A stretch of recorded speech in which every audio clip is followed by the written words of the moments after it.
SMA Immanuel untuk lanjutin jenjang SMA. Nah, aku mau cerita dikit nih, alasan aku masuk di SMA Immanuel.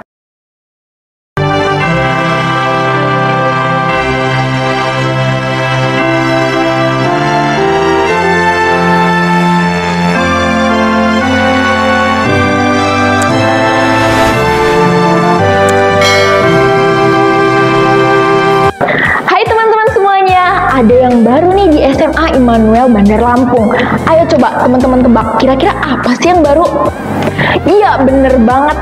Inilah yang lagi kalian tonton, Immanuel Corner. Jadi di sini tuh kita bakalan ngobrol sama salah satu siswa-siswi SMA Immanuel dan ngobrol santai aja lah gitu tentang prestasi mereka ataupun kisah-kisah mereka di luar sana gitu. Jadi sebelumnya aku mau kenalin diri aku dulu nih. Nama aku Tabita. Mungkin teman-teman di sini sebagian udah ada yang tahu dong, apalagi teman-teman satu kelas, teman-teman yang emang udah kenal dari SMP. Tapi banyak nih adik-adik kelas yang belum pernah ketemu aku, karena emang kita belum pernah ketemu kan. Dari awal MPLS aja kita daring terus, belum pernah tatap muka. Jadi ya, salam kenal untuk kalian semua. Nama aku Tabita, aku kelas 12 jurusan IPA. Nah, teman-teman aku tuh dulu pas pertama kali aku masuk sini, yang dari SMP yang sama kayak aku tuh cuman 5 orang atau 4 orang, jadi dikit banget. Dan mayoritas teman-teman aku itu ya teman baru dari macam-macam, ada yang dari Medan, ada yang dari Jambi, dan mereka semua itu apa ya, friendly banget ke aku. Dan mereka tuh sering banget nanya sama aku gini, Tabita, kenapa kamu milih SMA Immanuel untuk lanjutin jenjang SMA? Nah, aku mau cerita dikit nih, alasan aku masuk di SMA Immanuel. SMA Immanuel itu kan udah terkenal gitu, udah lama. Siapa sih yang nggak tahu gitu kan? Aku juga tahu tuh udah lama karena aku punya tetangga, samping rumah aku pas banget, dia itu alumni SMA Immanuel. Tapi dia udah lulus 3 tahun yang lalu gitu. Dia sering cerita tuh pengalaman-pengalaman dia selama sekolah di SMA Immanuel. Dan menurut aku asik banget, mulai dari denger dia cerita tentang guru-gurunya, kawan-kawannya, organisasinya. Apalagi ditambah nih, waktu aku SMP, aku pernah diundang sama kakak-kakak OSIS SMA Immanuel di event Paskah. Itu tuh bulan April. Nah, jadi eventnya itu gede banget. Ngundang sekolah SMP dan SMA di Bandar Lampung. Di situ kita ibadah bareng, ada gamesnya juga, ada dramanya. Pokoknya acaranya tuh keren banget. Dan menurut aku itu mereka hebat banget gitu, bisa ngehandle acara sebesar itu. Nah, di situ aku penasaran nih, pengen juga sih jadi bagian dari mereka. Gimana sih rasanya kerja bareng mereka gitu, bikin event sebesar ini dan bisa lancar gitu dari awal sampai akhir. Itu eventnya bener-bener sukses banget. Dan sebenarnya di SMP aku juga udah sempet ikut organisasi OSIS, tapi aku jelas tahu dong, di SMA itu lebih, maksudnya kita harus dituntut lebih mandiri lagi, OSISnya harus lebih kreatif sendiri dari kita-kitanya sendiri kan. Nah, di situ aku pengen gimana sih rasanya, penasaran juga kan. Apalagi kakak-kakaknya ini juga baik-baik semua, ramah-ramah. Pas aku datang aja udah langsung disambut gitu. Dari situ aku udah tahu nih, wah sekolah di sini kayaknya enak banget nih. Nah, akhirnya tuh aku mutusin deh untuk daftar di SMA Immanuel. Pertama kali aku daftar itu aku ke sekolah bareng sama ibu aku dan ketemu sama Pak Markus. Teman-teman yang siswa-siswa SMA Immanuel pasti tahu Pak Markus kan. Pak Markus nih guru fisika, ngajar di IPA, tapi semua pasti tahu. Dan Bu Saryati juga guru kimia, mata pelajaran kimia. Teman-teman juga pasti ya sering tahu lah, karena kita setiap ibadah pasti ngelihat guru-guru dong. Teman-teman juga waktu MPLS udah sempet ngelihat video kan, profil singkat semua pengurus dan juga staff-staff di SMA Immanuel. Lalu di situ aku tuh pernah dikasih tahu sama beliau, Pak Markus dan Bu Saryati, bahwa di SMA Immanuel itu ada yang namanya pembinaan Olimpiade. Buat kalian nih yang suka mikir ya kan, suka mikir lebih gitu daripada gabut ya kan, mendingan kita pulang sekolah itu ikut yang namanya pembinaan Olimpiade. Jadi pembinaan Olimpiade itu kita kayak jam pelajaran tambahan, tapi kayak les gitulah hitungannya, tapi gratis, bener-bener gratis, dan kalian itu bebas mau milih berapa mata pelajaran. Ada biologi kan, biologi, fisika, kimia, matematika, dan aku itu nyobain semuanya udah pernah. Apalagi waktu offline itu ya, setiap pulang sekolah aku pasti langsung join pembinaan olimpiade itu, dan itu asik banget. Di situ kita bener-bener belajar sama gurunya, dikasih soal, lalu kita diskusi bareng, lalu baru pembahasan gitu sama guru-gurunya. Jadi bener-bener kayak ngeles deh, tapi gratis gitu, versi gratisnya lah. Terus selain itu juga aku juga dijelasin tentang ekskul di SMA Immanuel nih. Kalau aku pribadi, aku tuh lebih suka ekskul yang nggak terlalu make fisik, maksudnya bukan yang olahraga gitu yang langsung. Nah, di SMA Immanuel ini banyak banget pilihan yang kayak gitu. Mulai dari English Club nih, aku sendiri ikutnya English Club. Di situ kan selama kita masih offline itu kita aktif kan, setiap hari Jumat selesai sekolah kita langsung lanjut ekskul. Kalau di English Club itu pembinanya Miss Sohni. Nah, jadi di situ kita diajarin nih tentang skill kita kalau lagi ngomong bahasa Inggris juga. Kita di situ juga nggak cuman kayak belajar aja, tapi di situ kita juga main. Nah, mainnya juga sambil belajar. Jadi kalian yang suka bahasa Inggris atau nggak harus suka deh, pokoknya tahulah. Kalian tahu Scrabble kan, permainan Scrabble. Nah, di situ tuh kita itu bisa main bareng, sekaligus nambahin wawasan kita tentang vocab, karena kan bahasa Inggris itu luas tuh. Nah, di situ benar-benar kita belajar deh sama-sama pokoknya. Terus di SMA Immanuel juga, bagi kalian yang suka seni nih, punya potensi atau kayak merasa tertarik di bidang seni, SMA Immanuel juga punya ekskul band sama paduan suara. Jadi kalian itu bisa menyalurkan bakat kalian tuh di situ. Apalagi 2 tahun lalu nih ya, tahun 2019, buat adik-adik atau teman-teman yang belum tahu, SMA Immanuel itu pernah ikut lomba band, ngirim dua tim untuk lomba band, dan dua-duanya itu menang, juara 1 dan juara 2. Itu kan kayak suatu kebanggaan banget kan buat SMA Immanuel. Terus juga ada paduan suaranya nih buat teman-teman yang suka melayani, suka nyanyi, bisa banget ikut paduan suara di SMA Immanuel. Dan juga ada ekskul baru nih, ada contohnya masak.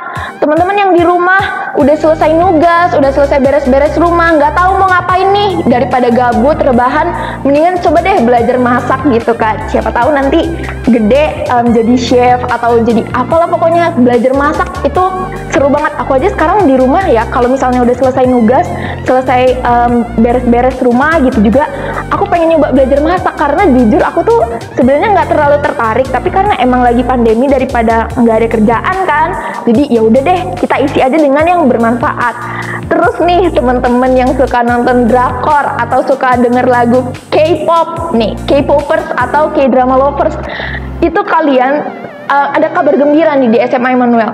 Karena di SMA Immanuel ada tuh yang namanya ekskul bahasa Korea. Jadi buat teman-teman yang pengen nih kayaknya keren deh bisa ngomong bahasa Korea, biar kayak bias-biasnya ya kan, idol-idol itu pengen ikut-ikutan deh ngomong bahasa Korea, kayaknya keren. Nah, bisa banget tuh ikutan ekskul bahasa Korea. Kalau aku jujur, aku suka nonton drama Korea, suka banget, dan kayaknya bisa ngomong Korea itu keren banget.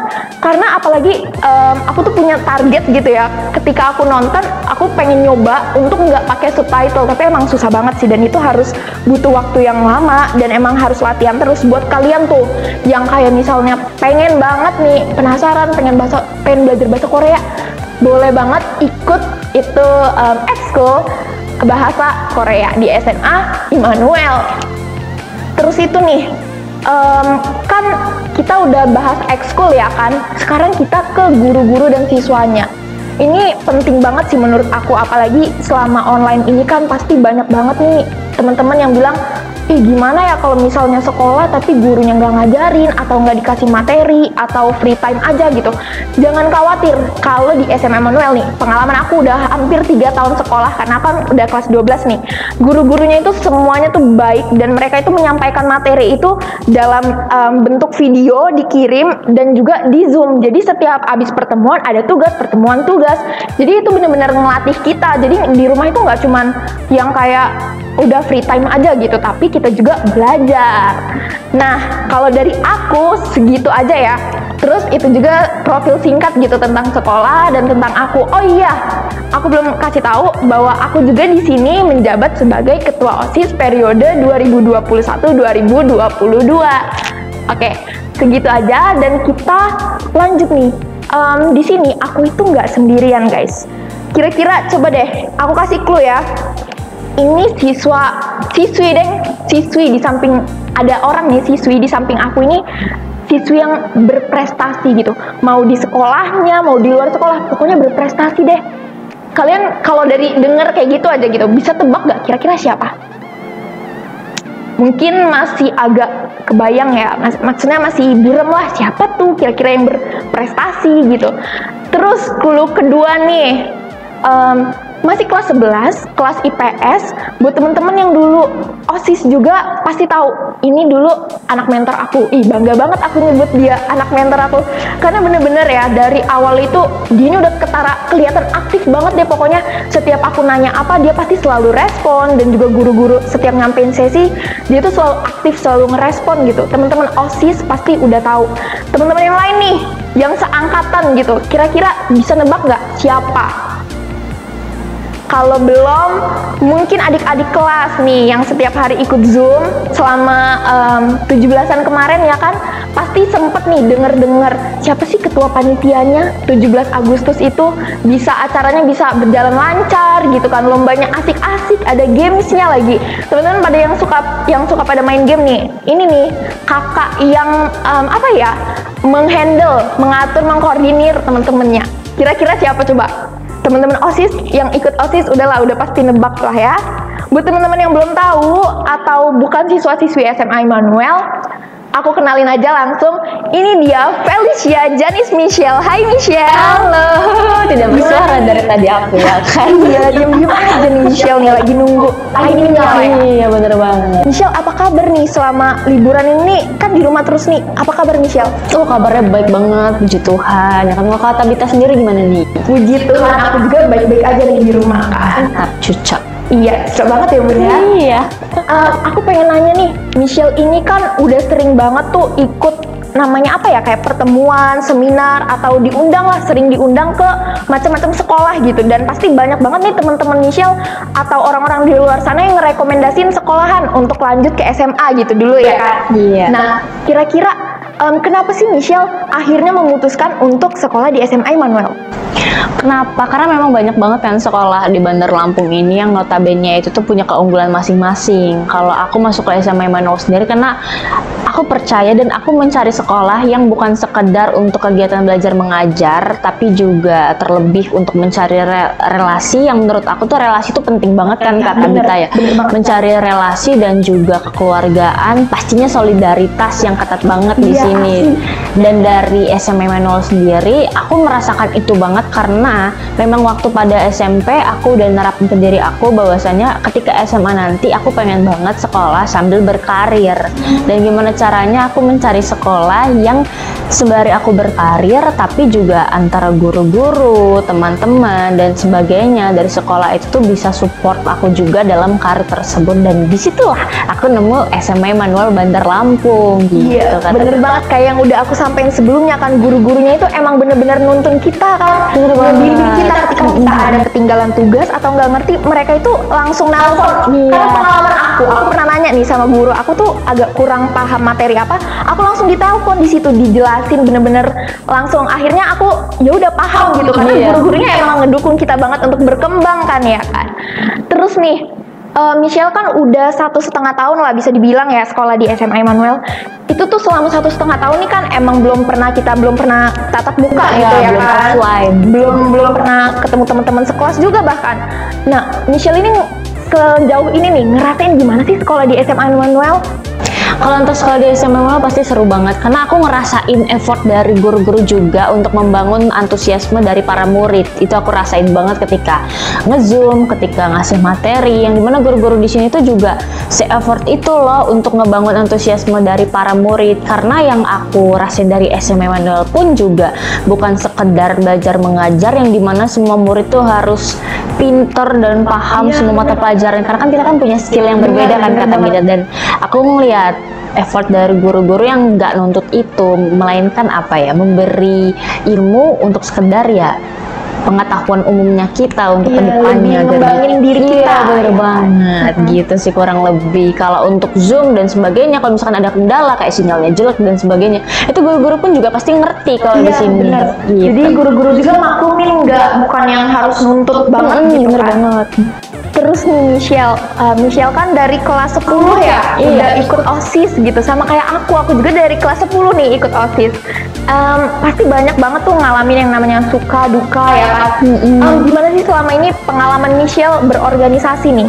Selama ini aja nih, sejauh ini. Selama ini ya, sejauh ini. Kalau untuk berorganisasi, menurut aku sih organisasi OSIS ini tuh seru banget karena satu kita bisa ngasah mental dan juga pemikiran karena kebetulan juga kan waktu itu aku jadi ketua pelaksana event 17 Agustusan. Iya, nggak nyangka banget itu teh aku. Itu waktu kita dari OSIS diskusi itu pasti aku udah ngomong kayak gini, udah Michelle aja, dia pasti bisa gitu, dan beneran terbukti kan. Akhirnya acaranya bener-bener lancar loh teman-teman. Cuman itu dari sekian banyak acara juga pasti dibantu sama Kak Tabita juga dong untuk nge-backupnya. Iya bener, kerjasama ya. Iya bener banget, kerjasama itu penting banget. Dan selama jadi leader tuh aku ngerasain banget kalau yang namanya jadi leader tuh bukan soal suruh menyuruh, tapi gimana sih kita bisa nentuin jalan ketika ada masalah gitu. Karena kalau event ataupun organisasi tanpa masalah itu nggak seru ya. Belum event namanya ya kan. Iya, kayak bener banget kayak ada yang kurang gitu ya kan. Jadi bener banget nih teman-teman, buat kalian yang masih kelas 10 atau kayak pengen deh kelas 11 nyoba berorganisasi gitu, kalian itu harus tunjukin juga ke kakak-kakak kelasnya atau ke guru-gurunya bahwa kalian punya potensi dan bisa gitu kan. Dan jangan males ikut organisasi. Benar, karena banyak banget ya bun manfaatnya kan. Bener banget. Dapat pengalaman tuh. Michelle sendiri aja udah ngerasain karena emang Michelle sering banget kan ikut organisasi macem-macem loh. Ya kan? Terus nih, sebelum OSIS di SMA ini, Michelle pernah nggak ikut organisasi lain gitu di SMP Michelle? Oh pernah, kalau untuk SMP waktu itu aku ikut organisasi pencaksilat THSTHM, Kak Tabita namanya gitu. Dan juga dari SMP itu tuh lebih ngasah ke pencaksilatnya itu kayak sekedar pencaksilat emang khusus Katolik, tapi semua agama juga bisa masuk. Dan itu kayak semacam ya organisasi pencaksilat yang emang notabene itu tuh benar-benar ekskul sih jatuhnya gitu, tapi masuk ke dalam konteks organisasi. Kalau untuk organisasi yang aku ikutin sampai sekarang dan yang puji Tuhan itu aku yang mendirikan, itu ada yang namanya organisasi Pundak Remaja, pundakremaja.id gitu. Jadi Pundak Remaja itu apa sih? Pundak Remaja itu adalah salah satu platform organisasi by media sosial yang mengutamakan artikel atau informasi seputar isu-isu yang remaja zaman sekarang tuh pada hadapin. Contohnya tuh kayak apa? Overthinking, self-harm. Karena kenapa aku pengen ngedirin organisasi itu? Karena aku pengen banget ketika anak remaja ini memang notabene nggak bisa lepas dari HP, nggak bisa lepas dari media sosial. Aku pengen ketika mereka nge-scroll IG atau TikTok, mereka tuh bisa dapetin postingan yang ada manfaatnya untuk mereka self-healing. Iya, untuk mereka bisa kenal sama diri mereka sendiri gitu. Jadi yang namanya self-harm dan anxiety dan sebagainya itu nggak ada lagi deh, terutama untuk di Lampung. Kalau untuk organisasi di Lampung, organisasi remaja itu baru Pundak Remaja nih, kalau yang udah mulai start gitu sih Kak Tabita.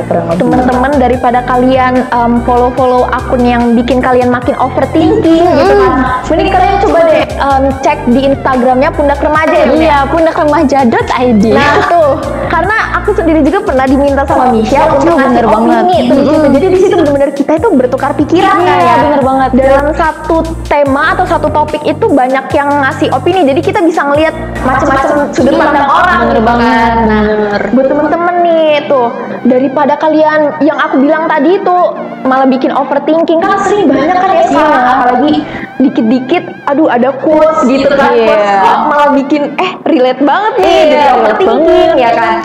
Mendingan tuh kalian coba kunjungin aja di Instagramnya pundakremaja.id. Mantap. Terus nih balik lagi masih di pengalaman organisasi sih ya. Kayak yang aku bilang tadi tuh di awal-awal waktu aku suruh kalian nebak, ikan Michelle ini dulu aku yang mentorin nih. Terus kemarin ini Michelle udah sempet jadi mentor, jadi Michelle yang nge-mentorin orang lain. Gimana sih perasaan Michelle gitu pas jadi mentor itu? Oh, perasaannya tuh aku merasakan sekali apa yang Anda rasakan, Tuan Putri ya. Jadi ketika itu sih memang faktor alam. Faktor alam bagaimananya. Ketika jadi mentor itu aku ngerasain apa yang Kak Tabita rasain, terutama pada saat situasi kayak sekarang nih online kayak gini, yang dimana kita harus ngebangun antusiasme dari para murid-murid yang baru, karena di satu sisi mood orang kan nggak selalu bagus setiap harinya ataupun keadaan, tapi di balik semua itu ya yang namanya udah jadi mentor ya nggak mau tahu, kita harus profesional emang layaknya seorang mentor. Mungkin itu sih yang aku rasain, lebih ke ngebangun antusiasmenya, yang di saat ngechat panjang yang dibalas cuma oke gitu ya kan. Kadang itu nyakit sih ya, cuman ya kita kan di sini sebagai mentor, jadi ya udah jangan terlalu bawa perasaan gitu kan. Kita profesional aja, tahu tugas kita dan ya udah lakuin gitu kan. Jujur sama naskahnya.